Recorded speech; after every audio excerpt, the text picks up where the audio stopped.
This goes in the same category of advice when we tell people who want to buy a home because it's cheaper than rent. Like, yeah, month to month, that one line item might be cheaper.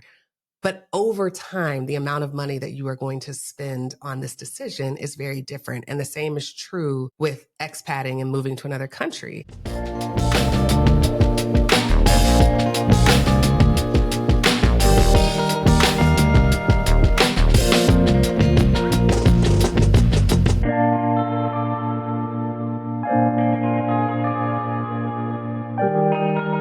Welcome to the Rich and Regular podcast, where we explore life at the intersection of money. I'm Julian. And I'm Kirsten. And today we're talking about expating and some different ways that you can answer the question, is it time to leave? But first, I want to shout out Y'all don't ask like that? Is it time to leave? I'm not sure expating is a word. It is. I Googled it before I put it on there. Okay. Expating. Expating. That sounds like... You know what? It does sound a little sexual, but it's not. It does. You know, that's what when you go backwards, that's what that sounds like. You're not supposed to leave your past in your past. It's the act of being an expat. No, okay. Anyway, don't be interrupting my shout out. My shout out today goes to Jada Amani from our Spotify family. Jada left a comment that says, when I say I love y'all down, I'm reading it in what I think is her voice. She said, I recommend this podcast to anyone who will listen. Thanks to you, I've just signed up for the Shifting Wealth, Shaping Futures Spring Circle.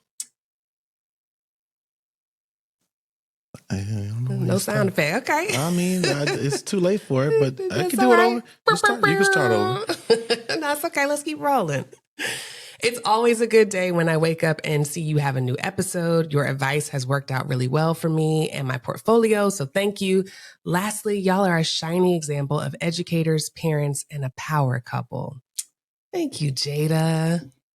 Still no sound effect. Oh, just I do know it what with I your did. mouth. Hold on here. No, that's not dog. it. What'd I do with my sound effects? You're getting old, man. All right. Oh, no, I got it. My bad. You know, I had to turn it off. We've been doing work. There it is. Delayed but never denied. Oh, my goodness. That one's for you, Jada. All right. My goodness. All right. So I want to talk about why this topic is so relevant right now. First of all, the rise of what I call Plan B thinking among people in the financial independence community has just increased. The Choose FI Facebook group had a bunch of conversations about people who were asking about this. I've seen it in other forums. It's just become a topic. But even if you're not in the financial independence community, you might just work for like a global company. You're exploring relocation. I've got a couple of friends who are relocating to the London office or to a different office within their global company. And then obviously, if you're none of those things, there's just a lot of political uncertainty right now. Yeah. Things is getting expensive. Remote work is more of an option, even though it's dwindling away. And I just felt like it's a good time to talk about it. Yeah, it's something I have wanted to talk about. I think we have discussed like all of the different ways that we could talk about it. I think this is a great entry point. We know people who have done it. We know people who are doing it right now. To your point, we know a handful of people who are, I guess, on their way out. I don't know if they're coming back or not, but it's certainly, you know, for me, as I'm thinking back to maybe even 10 years ago, what I really, really like to see is just how much more normal it is. Mm-hmm. I remember the first time I thought about living abroad, and it absolutely had nothing to do with any of the things that you were talking about. This was back in my culinary days, and I was convinced that when I was done graduating culinary school that I was actually I was working for the Ritz-Carlton Company at the time, and they were building a property in Jamaica, which isn't even there anymore. It's now the Hyatt Ziva, which we stayed at, the Hyatt Ziva and Solara. But that used to be the old Ritz-Carlton. I remember when they were building that, and I had my eyes set on it because I knew that it was just a matter of submitting a request for a transfer. And the idea was that I was going to go there, I was going to train, I was going to learn all these things, I was going to island hop, you know, collect spices and bring it back and then sort of elevate Caribbean and African cuisine here in Atlanta. And long story short, I did not do that. I realized I don't really want to do this. And in fact, every single time I've ever thought about living abroad or leaving Atlanta, people have jumped in and be like, hey man, you don't want to do that. I'll be wanting to go to the places where I guess are concerning for people. They was like, no, you don't want to do that, bro. Nah, don't do it, bro. Stay where you at, man. You can visit anytime you want. You don't want to live here. Yeah. Okay. But all that to say, like, yeah, it's cool to see that it is so much more normal now. I think the bad part of it is that what's leading people to want to explore it as an option. Before, it used to feel like it was really just people like my job and there's an opportunity there. Or I'm curious about another culture. Yeah. And while accessibility is better, I think today than it ever has been, depending on who you are, like it's just weird. There are just a lot of negative drivers that I think are leading a lot of people to do it. So I'm glad we're talking about it. And I'll just go ahead and say this now in case I forget. If you like this episode and you want us to like interview somebody from a particular place, leave us a comment, leave us a note, let us know. We know tons of people, whether it's Asia, Europe, South America, like a lot of people, the Caribbean, Africa, lots of people we know have made the jump. And it's always just kind of felt weird because it's like, man, I don't really know where to start or stop the conversation, which is why we've kind of held back. So this is our entry into it. And, hopefully things go well. Yeah. So just to be clear, this is not a ditch the U.S. manifesto. This is not pack your shit and go. Thank you for that. This is just a conversation on options, feasibility, and trade-offs. Yeah. Because when you're talking about leaving a country, whether it's here or someone else, it's not just like a move down the street kind of move. It's not, I'm moving across town for better schools kind of move. It's really packing up your life, learning how to convert things into Celsius and turning things upside down kind of move. You have to prepare for it. And so the way we've kind of structured this podcast is from simple to harder, or from temporary to more permanent solutions. I want to start with the simple ways that just kind of scratch that itch to live abroad, that have minimal commitment or bureaucracy. And this is really for people who want a taste of expat life without burning all the bridges back home. Yeah, it's just dipping your toe in the pool. Yeah. Just getting a little bit. You don't got to put your head on the water. Absolutely. So this first one is just tourist stays and slow travel. And the financial independence crowd already knows these hacks, from house sitting to long-term Airbnbs to bouncing between countries to avoid residency rules. There are all kinds of ways you do this. But the long story short is that most countries will let you vibe out in their country for 30 to 90 days with zero paperwork. I want to give some examples. There's the Schengen Zone in Europe, which is basically 27 EU countries that have pretty much abolished internal borders. Is that how you pronounce that? Yes, I had to listen. I was about to say, because it don't look like Schengen Zone. It's Schengen. Okay. Schengen.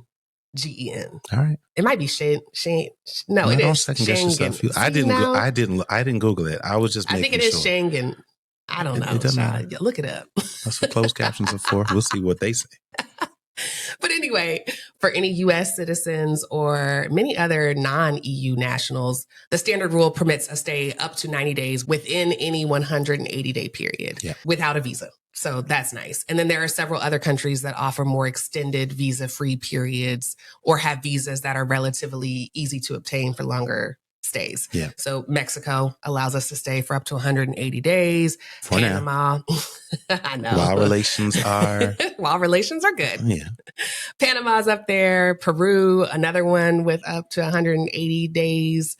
Costa Rica has a 90-day visa-free stay with the possibility of extending your stay by just leaving for a little bit and coming back. So there are all of these different countries that welcome you for 3 months at a time or 6 months at a time. And, you can't live there. You're still on a visa, which you're still treated as a visitor. And you have to remember that traveling isn't the same as moving.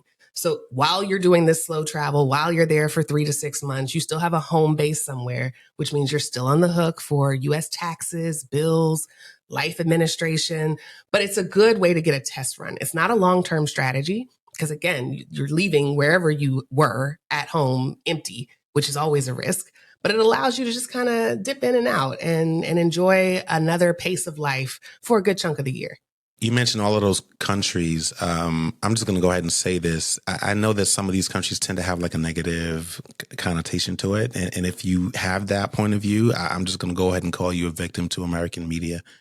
There's a reason why you have that. You maybe have watched a little bit too much Narcos, maybe a little bit too much Netflix, but like there are plenty of safe places. You know what I mean? Like, and you hear that all the time. And I think that's a real call out because I got that feedback. You get that feedback all the time. Like, I don't know, is it safe? Is it safe? It's like, yeah, it's relatively speaking, it's safe. Like there are some places in the world that they highly recommend you do not go for a reason.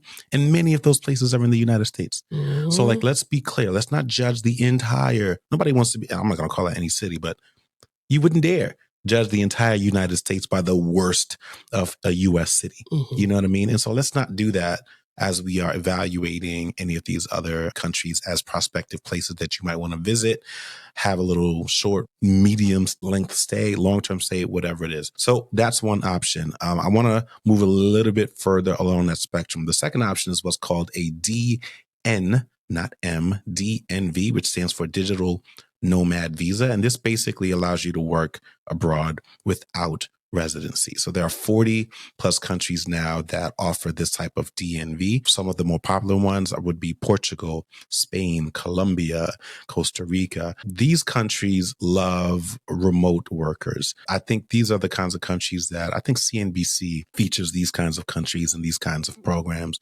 pretty regularly. I forget what they call that little thing that they do. CNBC make it, I think. Mm-hmm. But they've got all kinds of things that they do where they're kind of following people's lives to see how they've made the transition, what led them to do it. They break down their budget. But these are just a handful of some of the more popular countries. They love remote workers. So long as I was about to say, don't forget that fine print. Well, you know, you can't just all remote say workers you remote work. are not considered equal. Like they want people who earn significant amounts of money because they want you to come to their country and spend that money.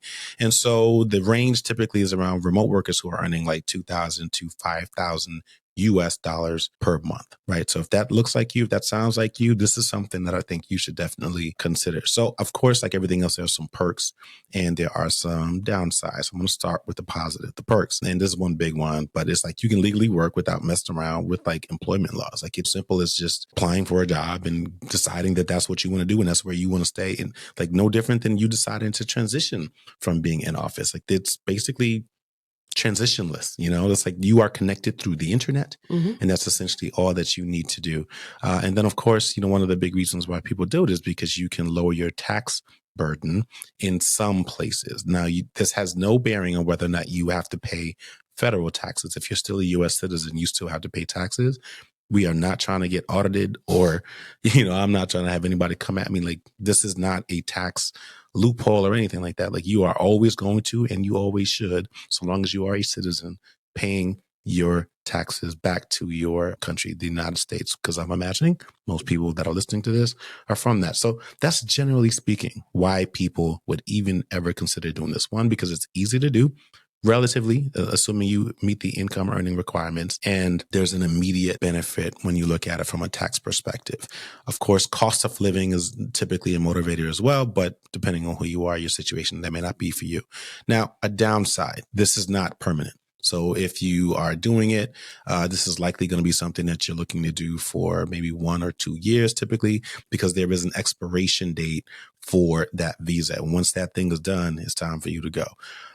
This is also not a path to residency. That's a separate process altogether, but there is in some cases a bit of a process, if you will, to kind of upgrade your residency status, or in some cases, maybe even extend it on the back end. Another downside to this is that you might still need proof of health insurance, savings, or other types of financial hoops or requirements, prerequisites, whatever you want to call it. Every country is going to be different, but they basically are looking for people with means. Like they're not just opening up their doors and saying, hey, anybody can come here. We want you. They're saying, anyone who can come help improve our economy with your US dollars is welcome. That is the deal. And you have to prove that you make enough. Correct. So that's what all the health insurance, savings, financial documentation and proof is, to ensure that you're not actually a burden on their country, that you are bringing something with you. Yeah. So I think these kinds of programs are really great for people who love to explore, who are open to new ideas. I would also say for people, you know, I would say it's easier for those who already have some type of international experience. let's just be honest, there's some people who are freaked out. And I know this from 25, 30 years of having these kinds of conversations with people. Not everybody is comfortable with that idea. Like leaving the United States is very scary. This is going to be something for people who really don't have those kinds of issues. I would say for people who have short-term financial problems or challenges or obstacles that they're looking to solve. Let's say you've got a really aggressive plan to pay down your student loans and you were hoping things were going to be forgiven, but then the Trump administration completely nixed those plans. I would say you put this on the table. Again, this is a 1 to 2 year thing. If you can do it and it creates minimal disruption, or even if it does create disruption and it's worth it, this is something I think you should be looking into. I would say for our older viewers and listeners out there, those who are seasoned professionals who might have, let's say, been downsized and they just don't have it in them to get back into the grind and try to find a job, or they know enough people to know that, hey, I don't really want to I don't want to burn the money that I've already saved, right? Like I've actually done the right thing. I've made some progress. I don't want to burn it. I would rather undertake this new process, this new idea, introduce something cool in my life because that's just what I need. These are the kinds of programs that I think you should be looking at instead of just, I'm going to stick to the plan that I've always stuck with for the last 10 to 15 years. So yeah, it's available. I think more people, I wish I knew more people who are doing it. Most people I know have fully just left and gone in. I don't know nearly enough people who have actually taken advantage of these kinds of programs. But yeah, it's out there. Well, that requirement to have $2,000 to $5,000 a month is the thing that hurts a lot of people's chances. Yeah. But this next option is more of an option for people who may not have a remote work or a passive income stream. And it's for people who want a more stable home abroad, but aren't ready for full citizenship. So I'm calling these like semi-permanent options. They're not nearly as easy as, just staying in Mexico for 180 days or taking your laptop over to Portugal on a digital nomad visa. Like it's a little more involved, but it's because it's more of an extended stay. So this first option is called residency through extended visas. And I know we're using a lot of vocabulary between residency and citizenship and visas, but you should be thinking about visas as if they're like guest passes into another country. A tourist visa is like a weekend guest pass to a country. You're welcome, but you can't stay forever. So the options that we just talked about are visas that allow you to stay, but not forever. An extended visa is like a season pass. You get to stay for months or even years, but there are conditions like, again, proving that you have enough money to support yourself. It doesn't necessarily have to be income. It can just be savings. And you're still considered a visitor. Some visas don't allow you to do things like rent a home or open a bank account, but most visas don't grant work authorization. So they don't allow you to just get a job in another country unless it's specifically designed for that, like the Digital Nomad Visa, or it's sponsored by an employer. So your employer sent you to another country. Obviously, you can work from there. You would need residency to actually get a job and be a part of their labor market. So this option is using extended visas to stay for longer. And a lot of these can be used as a stepping stone to residency, meaning they start as a long-term visa, but then they become a residency later. So countries like Thailand, they have an elite visa, which requires $20,000 up front, but there are no income requirements. So if you can show the country of Thailand that you've got $20,000 in assets somewhere, they will grant you an extended visa to figure out what you want to do once you get there. Now, you can't get no job, at least not legally, but you got to, you can at least come. Look, I'm trying real hard right now because I'm watching White Lotus and it's in Thailand. And as you're talking, I'm like, oh man. But we've been to Thailand. We had an incredible time. We were there for a pretty long time. It was a little over a week too. Great time in Bangkok and Koh Samui. I know tons of people who have been. They've loved it there. I think, I forgot her name. But there's a young lady that we know. I'm looking at her face, but she just came back and she was like talking about the street food and that whole experience. And so, which again can be jarring for a lot of people. But I will say this, one of the best meals we've ever had was Thailand street food. And I'm talking about, it was a little bit of everything. And when we were done, it was like $5. Yeah. Blew my mind. It's probably still like that. But man, I could eat that stuff every single day. So yeah, go to Thailand. Go to Thailand. Not saying you have to move there. Another country that offers this is Mexico. They offer a temporary resident visa. You have to show either $2,600 a month in income or $43,000 in savings. And this can also become a residency over time. I'm not going to go into all the details of how it becomes a residency, but that option has the ability to become a residency. Portugal has the D7 visa, which I'm sure you've seen YouTube videos and other creators online talking about. It's a passive income visa, which gives you temporary residency, but after 5 years, you can apply for permanent residency and citizenship. Yep. And they've changed some of the requirements. Again, not going to go into it. You can go look it up. But the pros of this type of extended stay visa is that you get to stay longer without reapplying every year, which is nice. The cons are that you still owe U.S. taxes. I mean, that's one thing that the only way around that is called fraud. Well, you can renounce your citizenship. We'll get into that later in the episode. You can renounce your U.S. citizenship, which you still got to pay to do. Mm-hmm. And there are some, risks associated with that. But as long as you are a U.S. citizen, you will have to pay taxes. That's unique to our country that we have a citizen-based taxation system. Yes. At the end of the day, you still owe U.S. taxes, and getting permanent residency in any of these countries might take a while. It might take a decade. And so you just have to be prepared for that life where you're on an extended visa, but you're balancing all of these different things back home. Okay, so that's your visa life, right? Then there's this one's a little weird, but again, to your point around how things get a little wonky and you kind of This is actually my favorite one. No, it is my favorite one too. But again, if I'm just listening to this for the first time, it's confusing. And it's always been admittedly a little confusing to me, which is one of the reasons why I was glad we did this episode. But I know there was a time in my life where this stuff was just foreign. Mm-hmm. You know what I mean? No pun intended. It was just really confusing. It's I don't know how to do it.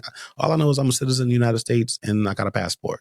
But you don't realize that you don't renounce that citizenship, that you can get a visa, that you can go on work trips. You could do a secondment, right? Which is basically a visa program through your employer. It's complicated. And I think that's part of the reason why a lot of people have never thought about it. But again, given all these different motivators now, whether it's health, political turmoil, or just trying to find a more affordable and higher quality of life, these are things that people are considering. So the next one we want to talk about is what's called the split life model. It's partial. I made that up. I don't know if it's actually called that. Living. Well, it's okay, let me just explain it. A lot of people in the financial independence movement are really doing this stuff as well. But basically, these are the people who spend 6 months here in the United States, whatever state they want to live in, and then 6 months abroad. Mm-hmm. And that 6 months doesn't have to be in any one place. So they just kind of bounce around. We're going to go from here, then we're going to go from there. And it doesn't have to be consecutive. It could be 2 in the winter, 3 in the summer, 1 in the spring. Yeah, it's it's not necessarily dual citizenship, right? Because I think that's what most people would think of, but it's you travel quite a bit and you're staying for extended periods of time. So you would do this if you want to make sure that you are holding on to those benefits of being a United States citizen, of which there are many.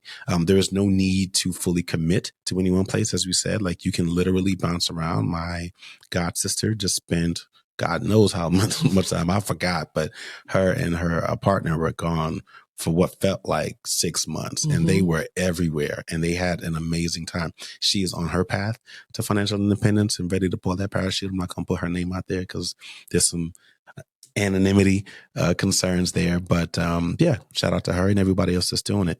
Another reason you would do this, and again, it's a little bit of a broken record here, but tax optimization, right?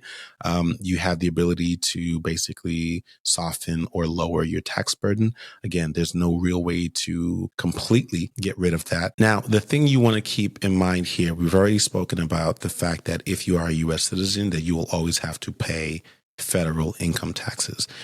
I think a lot of people know that there are certain states that do not have state income taxes. And so even if we're not talking about moving abroad, those kinds of places, Florida comes to mind, Tennessee comes to mind, and there are several others, Texas, right? Those become really attractive, prospective locations to people. Well, there are a lot of people who are basically applying that model, but then not living in those particular states. Correct. Right? So they're basically, I'm using air quotes here, moving to Texas. Correct. But spending 6 months living in Bangkok or living or Mexico. You just drive on down or the whatever border. it is, right? So they are Texan on paper, but they are, or Floridians on paper, but they spend a lot of their time in, wherever in the Caribbean and Africa and whatever it is, right? And there are people who do that within the U.S. too. Yeah, that's what I'm saying. They own a home in Tennessee. Correct. But they live in New York. Correct. And so what I'm saying is, this is people who are willing to use the tax system to their benefit. And some people say, well, why stop here? Why literally stay here? You can do that. Still be considered a citizen of the United States, still be considered a resident of a state that does not pay state income tax while spending up the maximum amount of allowable time that allows you to find that balance, which is why we call it the split life in several other countries that may be of interest to you. And so that's why people would do it. Now, the cost to this or the cons, whatever you want to call it, that's a lot, right? There's splitting your time back and forth. Like that's obviously not for everyone, but for some people that could certainly be of interest. I'm thinking educators who have their summers off. I'm thinking about, I forget the name, but there are certain travel nurses and medical professionals who basically say, I spend my summers traveling as a part of a program. A lot of them like do that kind of thing and it works out really well for them while they can earn as much money and use that to pay down med school and all the student loan debt that they have accrued to get to where they are. The other difficulty that can come into place here is that some of the visas that you have to get require full-time presence. And so you may not be able to do this everywhere. There are just certain places where you'll be allowed to kind of be halfsies, one way in, one way out. And then the last thing I would say is just the difficulty of not being rooted. Certainly if you have kids, you know the importance of being rooted and having people that you can call on. Being in and out means that when problems occur, like even little problems, it can be really, really tough because there's nobody home and you're not going to be home for a really, really long time. Mm-hmm. And so little things like that make it difficult for you to kind of make the entire experience worthwhile. If nothing happens, great. But when something happens, like a little thing that happens, if you are at home, you can solve it. A little thing that happens when you're 10 hours away, you know what I mean? And you're going to be there for 3 months and there's nothing stopping you or making you able to get back to it. That can be a little bit more taxing, no pun intended. So living 50-50 sounds good. I would say those are for the people who are significantly more comfortable traveling, backpacking, like being nimble, like those kind of people. I'm not even there yet, right? And I'm pretty well traveled, but I like coming home, bro. You know what I mean? Like that's not for me. And so, but there are tons of people out there and not calling anybody out, but the rich aunties out there who, if you're tired of Atlanta, go to Bangkok, go to Sri Lanka, you know what I mean? You like to travel anyway. And I think a lot of people do that. And so for the people who have like maximum flexibility and resiliency and adaptability, like those are the people that I think take full advantage of these kinds of dual lives, one foot in, one foot out kind of experiences. Yeah, I think the community part is super important because in the United States, we kind of treat community as if it's optional. But once you start traveling abroad, community becomes a really huge part of the experience. Our girl, Tiffany Grant, Money Talk with T, just relocated to Jamaica almost a year ago. And she still talks about the importance of community. Now, she's not doing this split life, half thing. She's actually there. But the other day, I think the power went out. Something happened where she didn't have access to power or gas. And one of her neighbors saw her on the side of the road. She explained to him that, she had fish in the car. He showed her how to start a fire. And that's how they saved the fish and got lunch at the same time. Little things like blowing a tire in a country that you may not be familiar with or not understanding the bus system. It's really important to have a community there that can help you through that, or a really good approach to community versus always bouncing in and out. It's not to say that you can't resolve those things without it, but it's so much easier if you got that social safety net, for lack of a better word. And I also say this, just being a woman, and traveling abroad by yourself is obviously, a bit concerning. There are several who do it, but it's not as easy. I wish I didn't, but I know several women who have had some horrific things happen to them. And again, I'm not trying to scare anyone away, but it's obviously a consideration. And so, and the laws are different. Ain't no believe women everywhere. The laws are very different in other countries. The police system, the justice system, very, very different. As broken as ours is, it ain't the only one that's broken. All right. So we've talked about sort of simple paths. We've talked about semi-permanent paths. We've talked about creative paths. This last one is the harder paths. This is full relocation All and in. citizenship. Yeah. And the first way to do it is to just buy your way in. If you've got $500,000 lying around, you could just buy your way in. There are countries like Portugal, Spain, Greece, and others that will gladly take your money. Oh, yeah. If you invest in real estate or government bonds, meaning their real estate or their government bonds, anywhere from $250,000 up to $500,000 plus, you can get citizenship or residency, depending on whatever country, or you can show that you have that much assets and then you're willing to transfer them over to their country. Mm-hmm. Now, the pros is that this fast tracks residency, and a bonus pro is that you might make money if the investment actually appreciates. So whatever you buy, whether it's real estate or government bonds, if it increases, then that's nice. Now, the cons is that you tie up your capital. You had this capital that was somewhere else, and now it's stuck in whatever you invested it in. And there's fluctuating visa laws in these countries. So Portugal is very famous, again, because it was a big place that people moved during the pandemic, and yeah, they open it up. They open up the spigot when they want it, and they close and they that can thing close it up when they done. I'm exactly. like, all right, that's enough. We're done with y'all. Yeah, Portugal just shut down parts of their golden visa program. That's what these programs are called.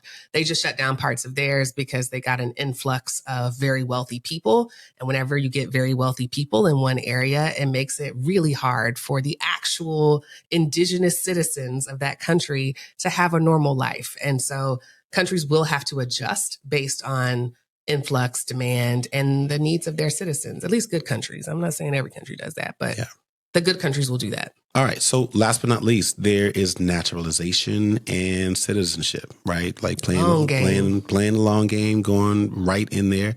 I stopped just short because I have a friend of mine who is in Accra right now. And I was so proud of her, and I sent her a note, and I started to respond like, hey man, don't fall for the okie doke. Don't come back with us. But I was like, she might legitimately be out there. She might find some love. Booed up. But marriage is a very easy way to go ahead and get your citizenship. That, wouldn't love tourism. It's real. Oh, yeah, man. Listen, go out there, get booed up. They used to call them in there. Male brides. Mail order brides. That's what it was. Yeah, you could go, and there are tons of women who would love to marry an American man and support, his household and his career ambitions. And I think the same is true for women. There are tons of other men in other countries. I mean, it's a big world. It's 6 billion people. And it's the idea that your boo is going to be in America is like, okay, well, you cutting out 99%. It's a big hustle, man. I hate to put scale to scale. It works in both directions. It does. Because you got a lot of guys who go over there and they convince a woman that that's what they're going to do. And, it's a horrible thing. But anyway, marriage is a very quick way. You want to get that done real quickly. You can do that. Ancestry is another pathway. So a lot of countries offer citizenship to individuals that have ancestral ties to that particular country. There's a principle known as right of blood, which basically allows descendants of those citizens or specific ethnic groups to reclaim their citizenship. So if you have like Irish, Italian, or Polish grandparents, you might qualify.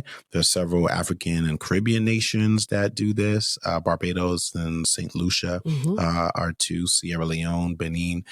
I'm pretty sure I got some Benin.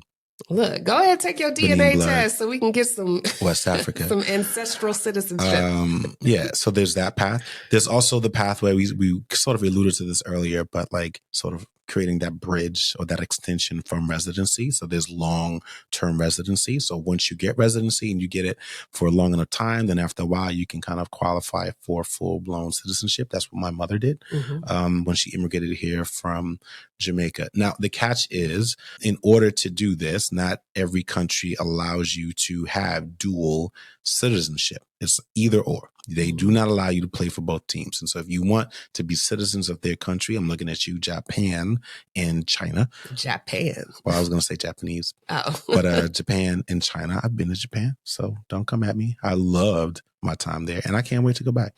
Like this, like either or. They don't play that game. The paperwork, my God.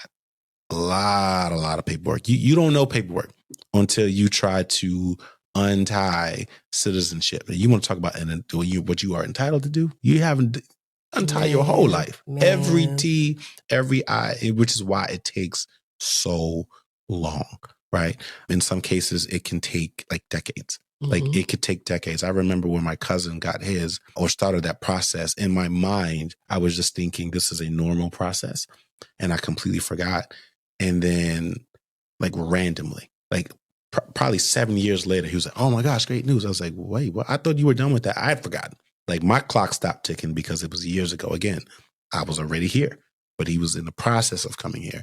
And so all of that to say, like, if that's something that you want to do, you better start that process early because it takes forever. Yes. Forever. Yes. And pack your patience, because I think this is the part where we're going to talk about some of the unexpected challenges or the pieces where people don't think about as much. They don't fixate on these as much as they do the upside. But you've said it already, paperwork. It becomes a full-time job. If you've ever tried to close on a house or get a mortgage, it's nothing compared to that. This is totally different. It's a lot of paperwork. Beyond that, there are cultural shifts, even in places that you are familiar with or that feel familiar, places you visited as a child, places you go every year. There's still going to be a cultural shift. There's something called an ideological accent, which is basically this way that you talk and see things based on how you were raised. And the catch with an ideological accent is that no one can hear their own accent. Very similar to real accents. You can't hear how you sound to other people. And Americans carry a very heavy ideological accent that doesn't always translate the same way in other countries and other experiences. And so there is a shift that you have to make. Yeah. Not them. You have to adjust. I know we're speaking generally, but I do think that the more well-traveled you are, the more you start to notice those things. And that's not just internationally. Like I'm pretty well-traveled. We both are in the United States. And every time I go, especially to a state that I've never been, I have an appreciation for it very similar to that if I were in Europe, because I realize that there's a different culture here. There's a different everything here. And we assume that just because you're seeing like franchises and, commonalities like street signs and those kinds of things that like the culture is the same. And it's not. Like this is a big country, dude. There's a lot of different cultures and subcultures and subcultures going on within the United States as well. So I think you're right. I of course, obviously agree. But I think the more you travel, the more you start to pick up and realize little things. But your willingness to adjust in a travel experience is very different than your willingness to live that way, because this is now your home for the next 6 months, 2 years, 5 years. Yep. So you might find that you miss things that you didn't even think you'd miss, whether it's your grocery store or Amazon deliveries or just cultural references, all your jokes based on the movies you've seen and the songs that you've heard don't work over there. You got to learn how to be funny again. Yeah. There's just a lot of adjustments that you have to create room for. And then let's be real, the things that you might be running from over here, whether it's racism or capitalism or bureaucracy or nepotism, any ism exists everywhere. They're just in a different flavor. And so you have to be prepared and really have done the work around your motivations to make sure that you're not just escaping, because this is a choice where this is where you live. You want to feel at home, because that's the whole point.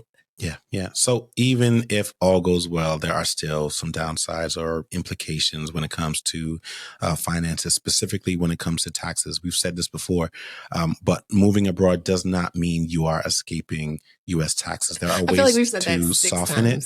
Well, I don't want the feds coming after me. Right. But I think there are ways to lower your tax burden. But if you are a citizen, you have to pay U.S. taxes, period. Of course, there are things that you can do, real estate and all that other stuff. We're not getting into all that. Now, you can use tax treaties and foreign tax credits to reduce double taxation, because you don't want to be paying like taxes in the country where you are working or residing or sort of on a visa. And in addition to that, paying taxes here, like that just makes the whole thing like not worth it, unless you are being paid significantly greater amounts of money or you are able to reduce other costs significantly to make up for it. But there are ways to soften that through tax treaties and foreign tax credits. There's a thing called the foreign earned income exclusion, which basically lets you exclude up to $120,000 of foreign earned income from your U.S. taxes. It sounds like a tax hack, but most people that are basically splitting time between the U.S. and another country don't qualify. You have to be gone and be gone for almost 330 days out of the full year or living abroad in order to qualify. And it only applies to earned income, not like your passive income. So if you bought your way in and your portfolio is now earning interest in their stock market or something like that, or you bought real estate, it doesn't really apply to that. It's just your earned income, not your passively earned income. There are also some currency risks, and this is one that I find interesting, but I would imagine a lot of people don't think about. And long story short, we know that currency values fluctuate over time. And so I would say, like, if this is something that you're looking to do and you're earning income in different places, you just have to keep in mind that, like, that's going to affect your purchasing power and your ability to budget pretty consistently. You know what I mean? So ideally, you want to go somewhere where there's greater stability, unless you just got money to burn, or unless there's just that much more margin where you are confident that you are going to be able to make that math work out for you. But you don't want to live in a place where the currency fluctuates so much that one day you go from paying X to the next day you're paying X plus 200 for those same utilities or products or things that you need, because that can really make the entire experience not really feel worth it. And that just creates more frustration because, God forbid, you got to go back because things have gone bad. Like, welcome back to like another crazy world of paperwork. So yeah, there's just a lot to go there. I'm so tempted. You know what the interesting thing is that it's not always their country. We're in a position where it's the US dollar. Like if the US dollar weakens, then now you're paying even more. And so it may not make financial sense, right? If you're earning in dollars, but spending in euros or pesos or bahts, the exchange rate is going to impact your monthly expenses, and nothing has changed on your end. It's just a matter of like, it's a global system. Yes. And so there is no full, again, short of renouncing and changing all of your currency, like there's no real way to fully escape geopoliticism. So I am tempted, and I'm just going to go ahead and do it and offer a rule of thumb, right? Because I think most people who are thinking about relocation are thinking either moving to another state or another city in the United States. And I would say there has to be a guaranteed savings of upward of 30 to 35% in order for that decision to make sense. Of course, there are people who will be willing to move for a smaller range than that. But again, to me, it's like you're either going to be reducing your cost of living by 30 to 35%, or you're going to be earning that much more. And you know that you can manage that sort of cushion and that you could bank that much more. Anything less than that, between all the administrative costs, between other inconveniences, you're going to end up in a situation where the savings just gets eroded and the disruption to your life just might not necessarily be worth it. So I think that needs to be the cushion. If we're looking at international, I think that number needs to be even a little bit higher. Like at that point, we're in the 40s, maybe even 50%, because you're talking about uprooting your entire life. And especially if you have other people, like children and or your partner who is going to be affected by that. Like, I think that's the kind of like really big, immediate guaranteed savings where, you know, every month we're not going to have a 50% cushion, but there'll be several months throughout the year where we have 50. And I'm okay with certain months being in the 40s and 30s, because when I look at this on an annual basis, overall, we come out on top. But I think, you know, that's possible, first of all. Like, I'm not saying that to say disregard everything that we've said. That is possible. And it happens all the time. Obviously, for some people more than others, depending on their academic experience and all that other stuff. But like, I just don't want people to be intrigued by this because they are going to save 20%. There are other ways to save 20%. There are other ways to earn 20% more than what you're doing. This is more so for the people who have the flexibility, who have the adaptability, who have the interest, and know that they are going to be making significantly greater impact on their budget and therefore their financial life. Yes, this goes in the same category of advice when we tell people who want to buy a home because it's cheaper than rent, that like you are not calculating the cost of ownership into your, like, yeah, month to month, that one line item might be cheaper, But over time, the amount of money that you are going to spend on this decision is very different. And the same is true with expatting and moving to another country. I love expat. I love that word. But like if you are living in Austin now and you're paying $2,500 for rent and you move to Portugal to pay $1,200 for rent, it seems like, oh my God, it's half the cost. Mm-hmm. But when you factor in visa headaches, $800 trips back, taxes that don't disappear, exchange rate risks, landlords in Portugal who figure out you're American, have an American job and want to raise the rent on you because they know you got it. You know, you may not save anything at all. And so for some people, it makes financial sense. For others, it's a lot of effort for marginal gains. And to your point, you're better off just moving to the state next to you in the United States and figuring out something from there. Yeah, I'm going to go ahead and call it. I think that needs to be another podcast episode where we've spoken about international, but I do want to do a little bit more of a deep dive into some of the cost of living state by state and some of these incentive programs. I know there was one in Tulsa that they were doing, like remote workers. I want to get into that. And sorry, I'm going to say one last thing here. If it looks too good to be true, it's too good to be true. Like just look it up. Like, cause I think in Italy, there are a couple places where it's like, man, you can buy a villa in Italy for $1. It's like, all right, well, there's a reason why it's $1. You know what I mean? And I did see. And no Italian wanted it. Yeah, there's a lot to consider before you do that. So, and there's a reason why they want you.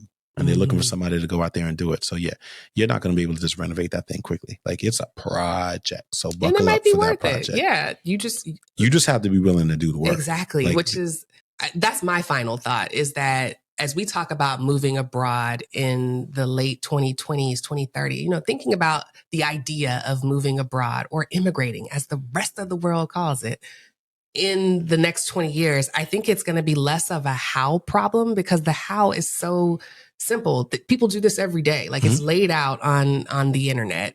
It's less of a how problem and more of a who problem, meaning who are you without your routines, your conveniences, your culture? Are you the type of person that's willing to buy a $1 villa in Italy and figure out how to make it real over a 4-year period? If you're that person, then yeah, maybe it's right for you. If you're not that kind of person, then there are lots of options within the United States that give you similar benefits that you don't have to necessarily leave. But I think moving and immigrating is going to be looked at very similar to thrifting, which it was once a thing that only people who had to do it did it. Right. It was kind of stigmatized a little bit. It was like very refugee-esque, like you only left because you had to. And now that more people are doing it because they can and because they want to, thrifting is just called shopping. And immigrating will just be called moving abroad. Like it's just going to be moving to another country. And I think that's where we're going over the next 20 years. Obviously, there's going to be lots of stages between there. But I think you're right that there's a lot of competition, even in the United States, of lots of small cities and states that want you to move there. Where it's like, oh, you got California money? Oh, yeah. Come to Nebraska. I'll make sure that you're taken care of. And so if you're willing to make a trade-off with the way that you live your life and your routines, then like there's a lot of places to look. Yeah. All right. I'll meet you in Nebraska. You go first. I only said that because one of my good friends is up there been trying to get me to Omaha, trying to get us to Omaha for a while. No, and she talks very highly of it. I'm good. All right, y'all. Well, thanks for listening to another episode of the Rich and Regular podcast. If you like what you heard, then let us know by migrating to your favorite podcast platform and leaving a 5-star rating and review, or move on down to the comment section and keep the conversation going. We will see y'all next week. You not gonna clap? No. Not even a giggle. No. If you like videos like this and want to see more, make sure you click subscribe and turn on notifications.